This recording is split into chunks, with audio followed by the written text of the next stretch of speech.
Skyrock pour les militaires. L'armée de terre explore actuellement le potentiel des essaims de drones pour démultiplier les capacités tactiques, le tout en réduisant le besoin en opérateurs. Grâce à l'intelligence artificielle, ces dispositifs autonomes permettent une reconnaissance rapide et précise ainsi qu'un appui direct.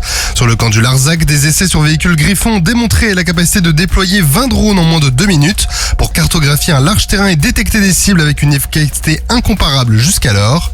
Un autre test qui a été mené depuis une embarcation fluviale modifiée a confirmé leur utilité pour la reconnaissance de zones de franchissement. L'année 2025 sera marquée par la poursuite des expérimentations avec l'intégration d'essaims dans plusieurs régiments et des exercices conjoints avec des partenaires étrangers pour affiner et valider ces capacités novatrices.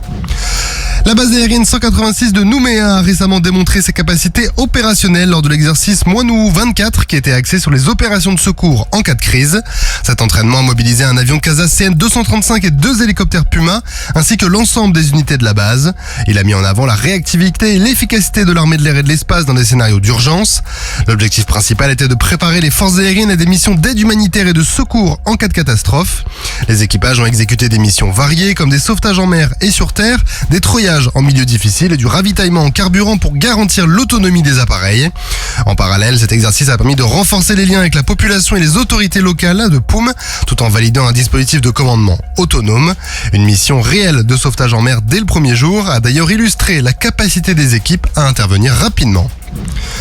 À l'occasion de la visite du pape François à Ajaccio, un dispositif particulier de sécurisation maritime ou DPSM d'envergure a été déployé sous l'autorité de la préfecture maritime de la Méditerranée. Ce dispositif, conçu pour garantir la sûreté maritime et répondre à toute urgence, a mobilisé la Marine nationale et les acteurs de l'action de l'État en mer.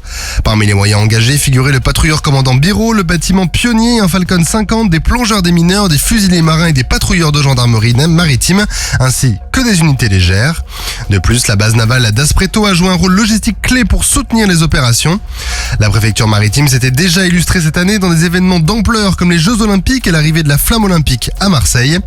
Dans les airs, une bulle de protection aérienne avait été mise en place par l'armée de l'air et de l'espace pour garantir la protection du pape et des milliers de fidèles attendus via un dispositif particulier de sûreté aérienne utilisé lui aussi lors de grandes manifestations comme les sommets internationaux ou les Jeux Olympiques cette année.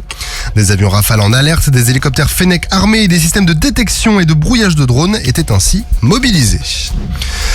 La nouvelle brigade territoriale de Quers dans le Var a été inaugurée dans des locaux rénovés en centre-ville en présence des autorités locales et des partenaires. Cette commune, à la fois urbaine et rurale, située près du massif des Morts et exposée aux risques environnementaux comme les incendies mais aussi la délinquance, bénéficie désormais de la présence de 10 gendarmes.